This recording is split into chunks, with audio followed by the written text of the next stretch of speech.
hansı səbəb xanımın bu qədər tənha, bu qədər məzlum, bu qədər tez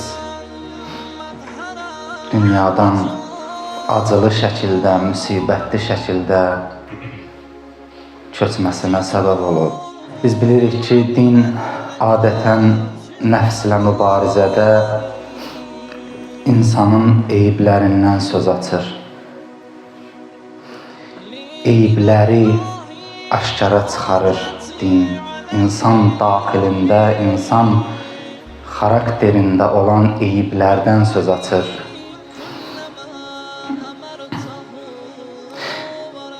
Görəsən, nə üçün hansısa bir eybin barəsində danışırıq, din danışır? Yaxşı xüsusiyyətlər barəsində söhbət açmağımız daha yaxşı olmazmı? Niyə din bu qədər eyiblərdən söz açmağa təkid eləyir?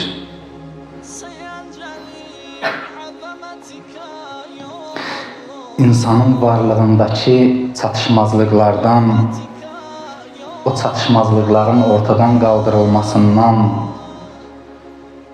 söz açmaqdansa yaxşılıqlardan danışmaq daha önəmli olmazdımı? Cavab budur ki, ona görə din insanın eyiblərindən danışır, bu eyibləri islah etməsindən söz açır. İnsanın varlığı tamamilə paçlıqlarla doludur çünki. İnsan fitrətdə paç doğulur, paç gəlir dünyaya. Bir alim deyirdi, heç bir oğru, heç bir cinayətkar, heç bir zalim dünyaya gələndə zalim olmayıb.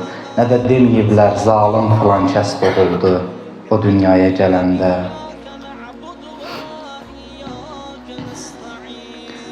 Lakin bizim sahib olduğumuz eyiblər həmin paçlıq və yaxşılıqların aşkara çıxmasına mane olur.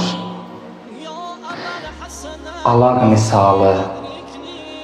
Görərsən, bitkini ot alaq basanda onun aşkara çıxmasına, inkişaf etməsinə, daha çox öz barını verməsinə mane olur.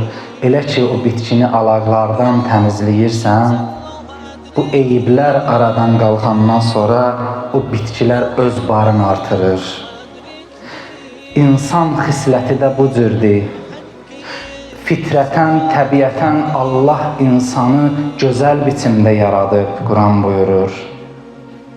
Və yaradılışda özünə əhsən deyib, Təbarəkallahu əhsənul xaliqin.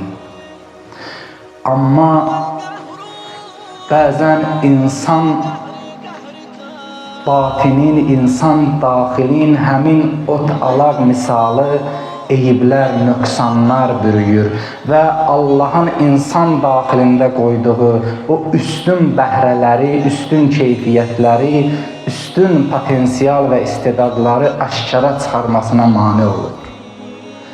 Sanki Allah bizə deyir, sən bir dənə təmizlə özünü. Elə bil bir əkinciyə deyirsən, bir dənə əkdiyin məhsulu, sahəndə olan məhsulu alaqlardan təmizlə, qalanı ilə işin yoxdur. Allah sanki bizə deyir, bir dənə eyiblərdən təmizlən, mən özüm sənin daxilində olan o üstünlükləri aşkara çıxardacam.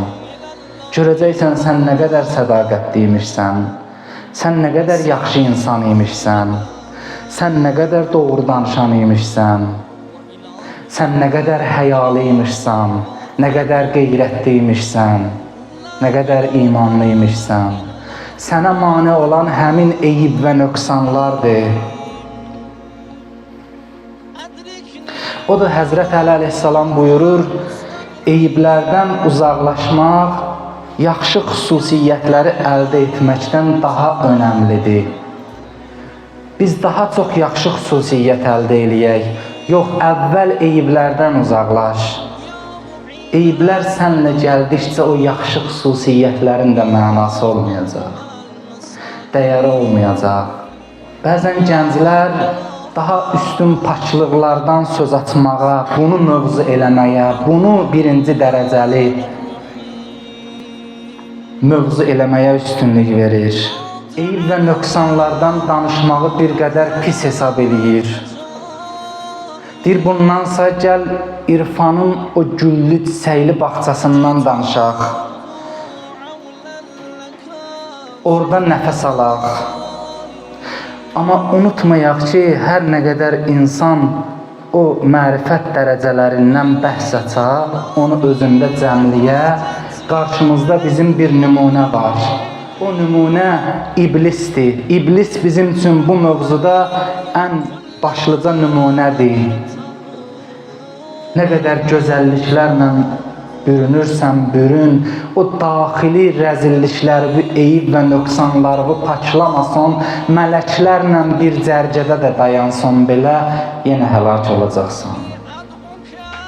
İblis, Quranın əvvəlində Allah bu qissədən danışır. Bütün yaradılışın əvvəlidir bu. İnsan xilqətinin, Həzrəti Adəmin, Əbul-Bəşərin xilqətinin əvvəlindən söz açır və iblis qissəsindən, şeytan qissəsindən danışır. Sanki bir filmə bənzəyir. Filmin əvvəlində anonslar verilir. Fraqmentlər göstərilir. Bütün film nədən bəhs edəcək? Bu fraqmentlərdə, bu anonslarda qısa şəkildə qeyd olunur. Adəmin yaradılışında Allah şeytan nümunəsi qoyur. Şeytan büsbütün pis idi, xeyr. Elə bir insan göstərin ki, qalxsın mələklərlə eyni dərəcəyə çatsın. Mələklərin məqamında olsun.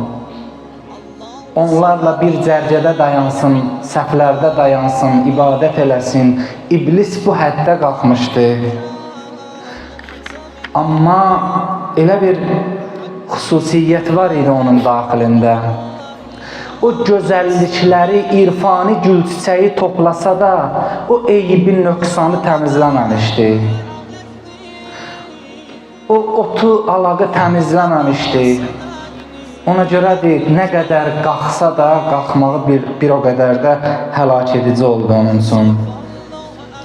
Amma hansı səbəb onun belin qırdı? Quran buyurur, mələklərə səcdə edin deyildikdə, onlar hamısı fəsəcədu, hamılıqla səcdə etdilər, illa iblisə, iblisdən başqa, əba və istəkbəra. O üz çevirdi və təkəbbür göstərdi. Təkəbbür göstərdi. İblisin təkəbbürü Allaha deyildi. İblisin təkəbbürü Allah vəlisinə idi. Allahın seçdiyinə idi. İblisin Allaha təkəbbürü olsaydı, 6000 il ona ibadət etməzdi ki, onun qarşısında rükû səcdə etməzdi ki.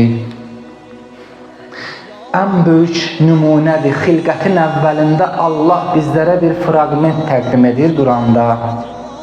Buyurur ki, bəşər əvvəldən axıra bu süjet xətti üzərində imtihan olunacaq. Allah höccətinə, Allahın seçdiyi məsum rəhbərə itaət. Bu mövzuda imtihan, ən ağır imtihan olacaq bəşərin.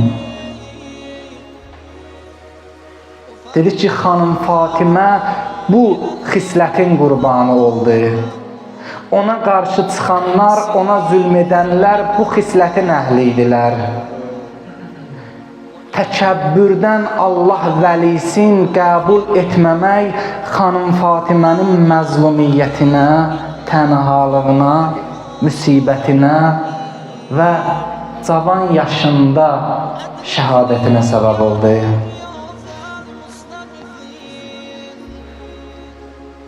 Təkəbbür o qədər təhlükəli xüsusiyyətdir. Xanım Fatimədən bir hədis oxudum, bu mövzu üzərində məni daha çox düşündürdü.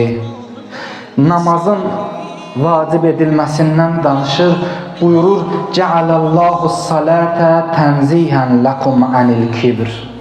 Bilirsiniz Allah niyə namazı sizin üçün qərar verdi? Vacib etdi. Tenzihen lakum anil kibr. Sizi təkəbbürdən pak etmək üçün, təkəbbürdən təmizləmək üçün. Xanım buyurur, namazın əsas işi budur. İnsan övladın bəşəri təkəbbürdən təmizləsin. Çünki məsələ bu məsələdir. Yaradılışın sujet xətti budur. Bu təkəbbürdən amanda qalmaq əsas qəhrəmanlıqdır. Çünki nöqsan buradan başladı. Çünki üsyan buradan başladı. Həzrət Peyğəmbər bir kəlamında buyurur, Adəmə Allah Teala belə ərz etdi: "Ya Adəm, İblis də günah etdi, üsyan etdi, sən də üsyan etdin. Amma İblis üsyan etdi və təkəbbür etdi. Sənsə üsyan etdin, təvazökarlıq etdin. İblis sənə görə təkəbbüründən üsyan etdi mənə, sənə təkəbbüründən, səni qəbul etməməkliyindən üsyan etdi mənə. Odur həlak oldu.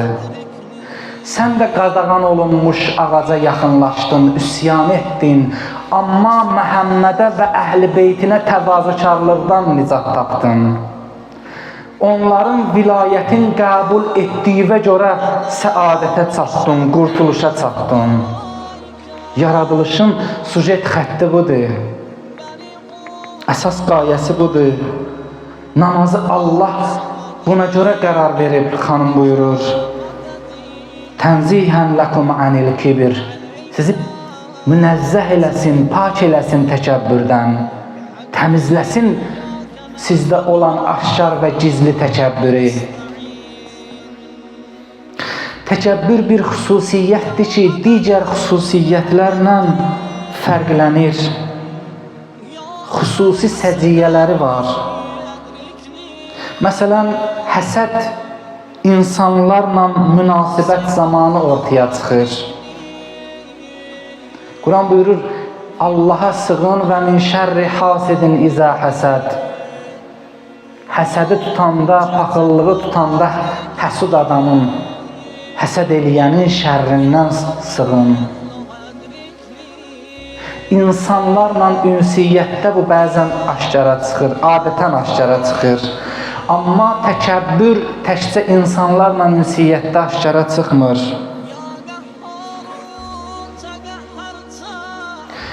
Allaha və haqqa qarşı da özünü biruzə verə bilir. Və özü də çox gizli şəkildə ola bilir əksər hallarda. Bəzən insan namaza rüküyə boyun əyə bilmir, səcdiyə gələ bilmir, yubadır vaxtı. Təxirə salır. Niyə? Daxilində gizli təkəbbürü var. Bu təkəbbür qoymur onu səcdə eləməyə. Amma o bunun fərqində deyil. Fərqində deyil, daxilində Allaha qarşı, haqqa qarşı təkəbbürü var. Bu qiyamətdə aşkara çıxacaq və çox pis olar insan üçün. Odur bizə deyirlər ki, nə qədər sağsuz, mutu qablə təmutu. Həzrət Əli əleyhissalam buyurur, ölməmişdən qabaq ölmüş kimi özünüzü hesab eləyin. Necə olacaq halınız? Ölməmişdən qabaq ölün.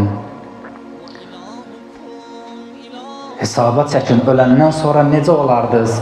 O intervyu götürürlər, sabah ölsən neyniyərsən? Biri deyir, məscidə gedərəm, namaz qılaram, oruç tutaram, yaxşılıq eləyərəm. Elə hesab elə, sabah öləcəksən, başla. Ölməmişdən qabaq ölün. Bu mənada.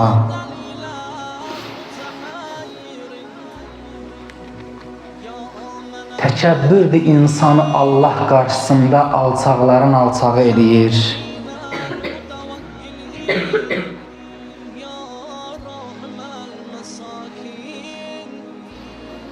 İmam Sadiq əleyhissalam buyurur, təkəbbürdən amanda qalan şəxs kəramət və böyüklük əldə edər.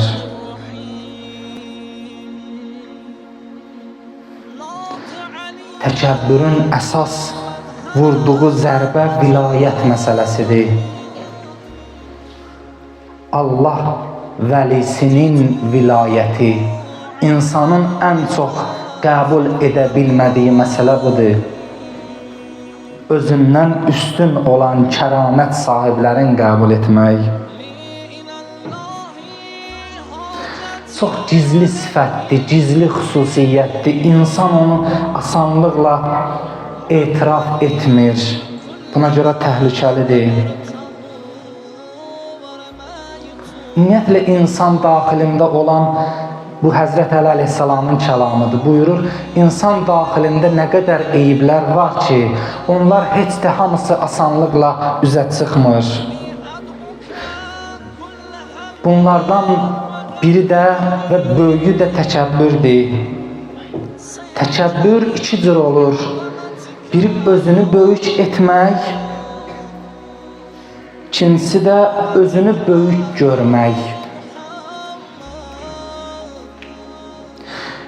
Əgər insanın böyümə hissi doğru şəkildə təmin olunarsa, heç vaxt o özünü böyük göstərmək məcburiyyətində qalmaz.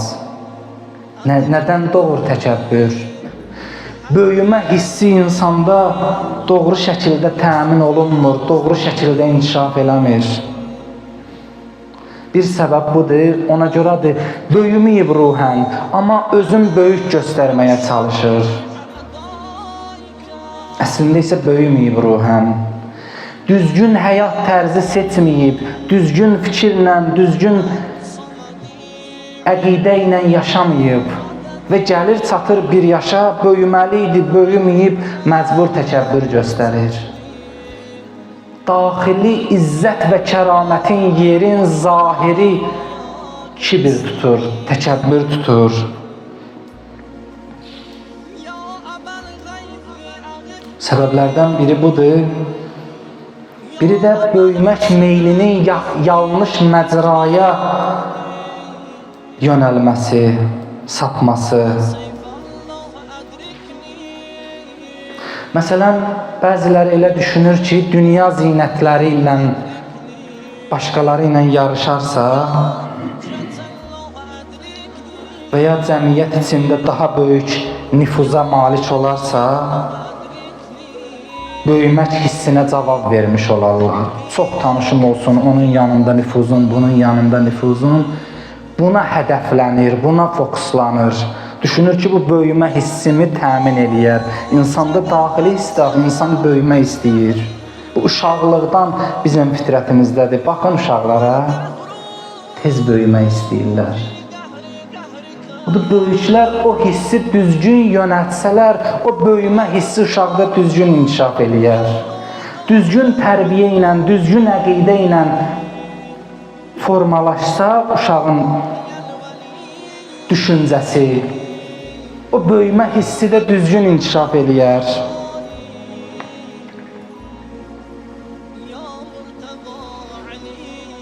Digər səbəb də tələskənlikdir.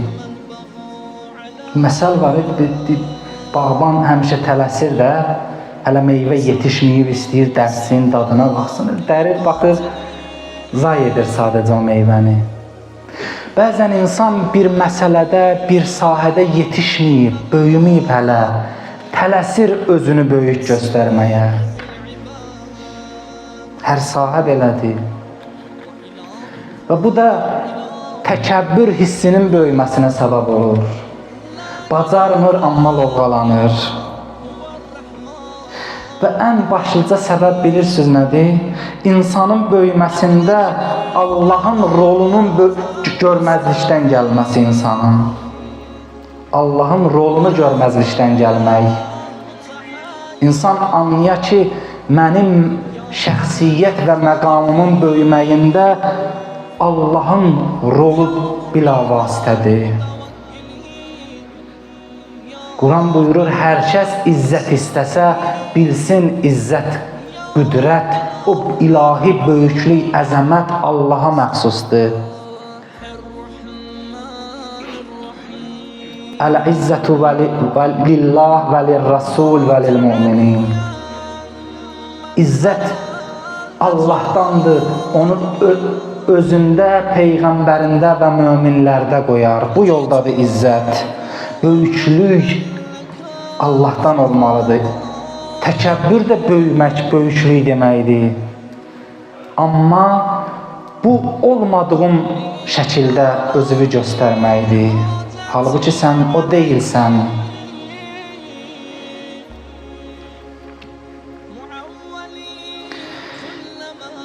Allah vəlisinə təkəbbür xanım Zəhranın qeyd elədik. Şəhadətinə səbəb oldu, məzlumiyyətinə səbəb oldu. Həzrət Əlinin bu acını, bu müsibəti yaşamasına səbəb oldu. Xanım Fatimə dünya xanımlarının seyyidəsidir. Allahın sevib seçdiyi, razı qaldığı bir bəndədir, bir xanımdır.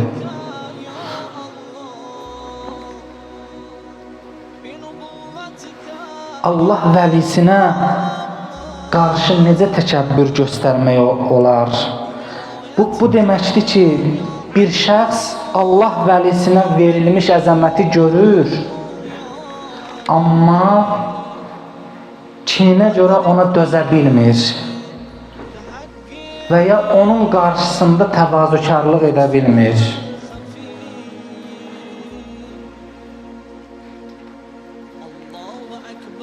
O da iblisin nümunəsin, şeytanın nümunəsin yaddan çıxarmayaq.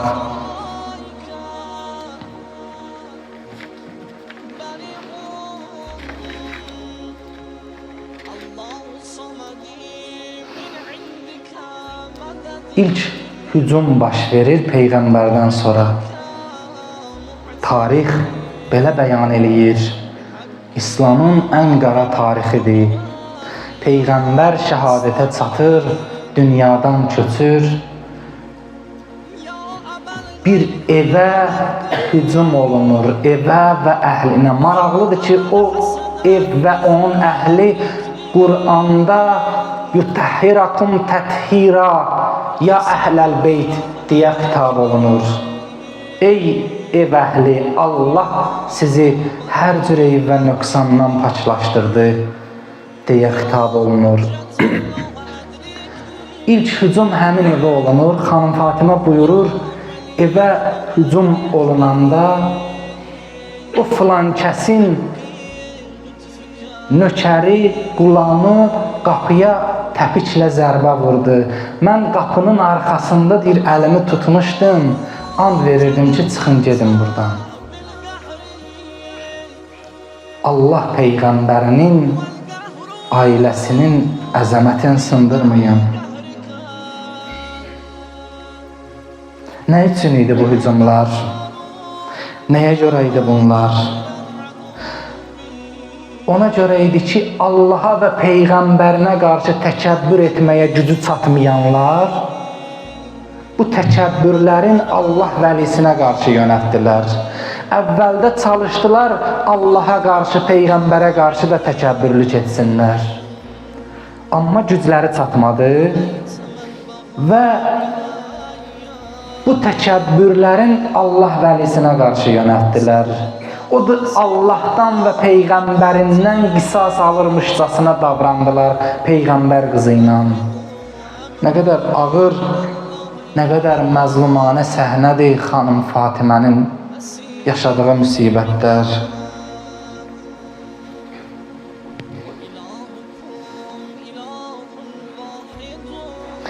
Biz xanımın əzəmətindən danışırıq. Bunlar boş təriflər deyil. Bəzən o rəsmi məclislərdə olur, yığılır, kimsə kimisə tərif eləyir söz xatirinə. Yox. Bilək ki, biz çalışırıq o əzəmətli xanımın məqamından dəryadan damla misalı bir zərrə götürə bilək, anlaya bilək, mərifət eləyə bilək. Bizim istəyimiz budur. Yoxsa ki, Allah Rəsulü buyurur, qızım Fatimə Qədir gecəsi kimidir. Qədir gecəsi kimidir. Məqamı tanınmır, bilinmir. Mən həmişə düşünürdüm ki, bu məqam ki verilir Allah höccətlərinə, onlarda bizim kimi nəfs, tamah, nə bilim də, arzular, istəklər, dünya malına, zinətlərinə istəklər fitrətən heç mi yox idi? Yox idisə bunların bu seçilmiş olmalarının nə dəyəri? Yox idisə onsuz da yox idi də. Onlar nə ilə mübarizə aparırdılar ki? Bir şey ki yoxdur, tamah yoxdursa insanda, insan nə ilə mübarizə aparıb alim məqama çata bilər? Yox, belə deyil. Onların da var idi bu istəkləri. Özü də bizdən daha çox idi. Onlar bizdən dünya zinətlərinə daha çox agah idilər. Onun dəyərini də daha çox bilirdilər. Nə qədər zinət olduğunu da daha çox bilirdilər. Lakin daha uca səbəblərə görə o zinətlərdən vaz keçirdilər. Biz desək, heç istəməyib düzgün qiymətləndirmərik. Xanım Fatimə o cavan xanım idi də, 18 yaşlı xanım. İstəmirdi ki, digər xanımlar kimi bərbəzək zinət əşyası taxsın. İstəyirdi də, taxırdı da. İstəmirdi evin bəzəsin, istəyirdi də. Lakin bəzi məqamlar ortaya çıxanda xanım gözəl şəkildə imtahan verirdi. Nəql edirlər, Həzrət Əli əleyhissalam o döyüşlərin birindən əldə olunan qənimətdən xanım üçün bir qızıl bilərzik almışdı. Və bir qədərində evə pərdə, evi süsləmişdi, bəzəmişdi.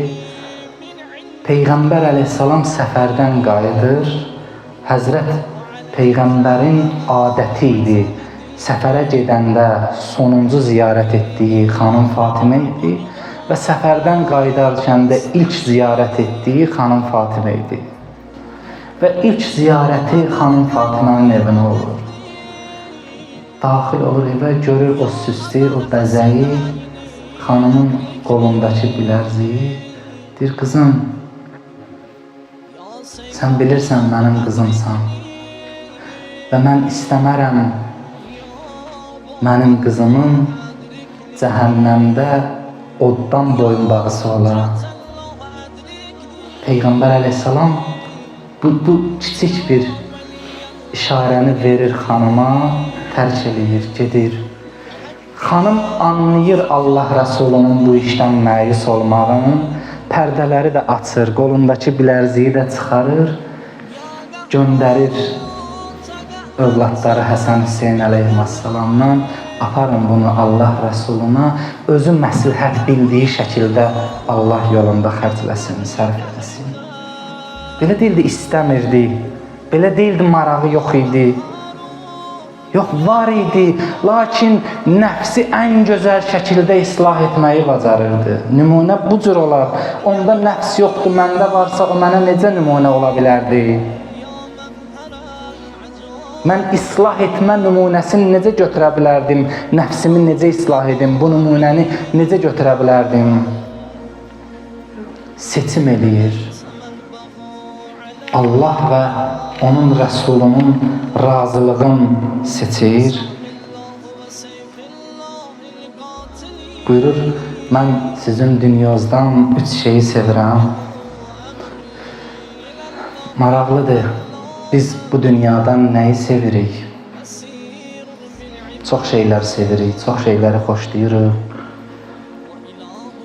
Amma Allah dostlarının sevdikləri də bir qəribədir, bir başqadır.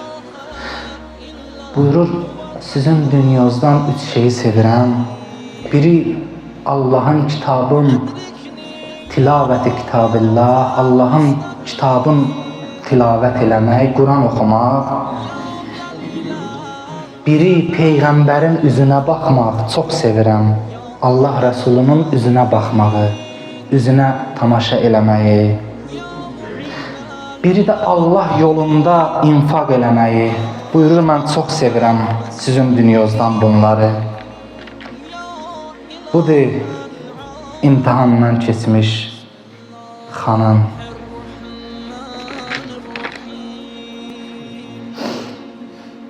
Mən sözümü tamamlayıram. İnşallah məni də dua eləyərsiniz. Yazırlar, nə qədər acı səhnədir Peyğəmbər qızının bu halı. İnsan düşünəndə nə qədər qəmlənir. Həzrət Əlinin qəminsə heç təsəvvür belə etmək olmur. Xanım şəhadət yatağındadır. Həzrət Əli də oturub onun başı üstündə. Doğrudan bir əzizivi itirəcəyivi anlayasan və ondan istəyəsən ki, vəsiyyət elə. Hələ o əzizin heç ayrılmaq istəmədiyin biri ola, deyəsən vəsiyyət elə. Vəsiyyət elə bu deməkdir ki, barışmışam da artıq səni itirməklə məcburam barışam.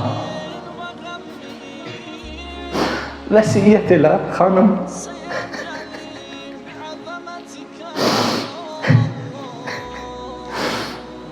Yazırlar xanım, o qanla dolan gözlərin tutdu Həzrətin üzünə, dedi, ya Əmir əl-Müminin, sən heç zaman məndən xəyanət görməmisən, heç zaman məndən yalan görməmisən, elə deyil. Sual edirdir xanım.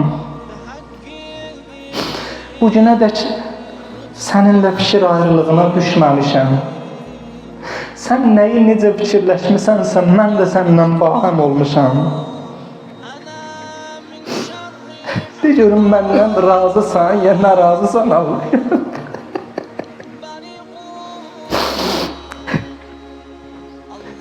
Yazırlar, Həzrət Əli onun bu sözlərindən çox təsirlənir. Deyir, Allaha sığınıram Fatimə. Səni necə tənqid edə bilərəm? Çünki sən öz Rəbbini yaxşı tanıyırsan. Rəbbin yaxşı tanıyanlar tənqid olunmağa yer qoymur ki.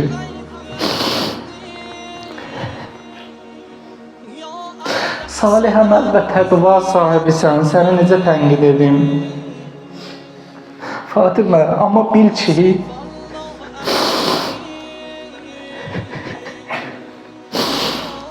ki, sənin ayrılığın mənə çox ağır gəlir. Bu heç bir təsəllisi olmayan, geri dönüşü mümkün olmayan bir müsibətdir. Yazırlar, onların hər ikisi göz yaşına boğulur. Əli Fatiməni bağrına basır və belə deyir, xanım, vəsiyyət elə. Vəsiyyətin nədir? Bir neçə şey xanım vəsiyyət edir. Onun da biri budur. Ya Əmir əl-Müminin, məni tabutda dəfn eləyərsin. Biri budur, istəyirəm məndən sonra ailə qurasan. Həsənim, Hüseynim, Zeynəbim anasızlığın acısını çox çəkməsinlər. Və bir dənə də ağır bir vəsiyyət eləyir. O rəhmət təcəssümü, rəhmət təcəllisi niyə görəsən bu cür ağır bir vəsiyyət eləyir? Düşünürəm, bu bizlər üçün onun necə məzlum olduğu, vilayətin necə məzlum olduğunun bir göstəricisidir və sonda buyurur, ya Əmir əl-Müminin, məni gizli dəfn elə. İnsanlar yatsın, yatandan sonra məni apar dəfn elə. Heç kim bilməsin. Və bizim haqqımızı qəsb edənləri də, bizə zülm edənləri də mənim dəfnimdə iştirak etməyə qoyma. Mənə namaz qılmağa qoyma onları.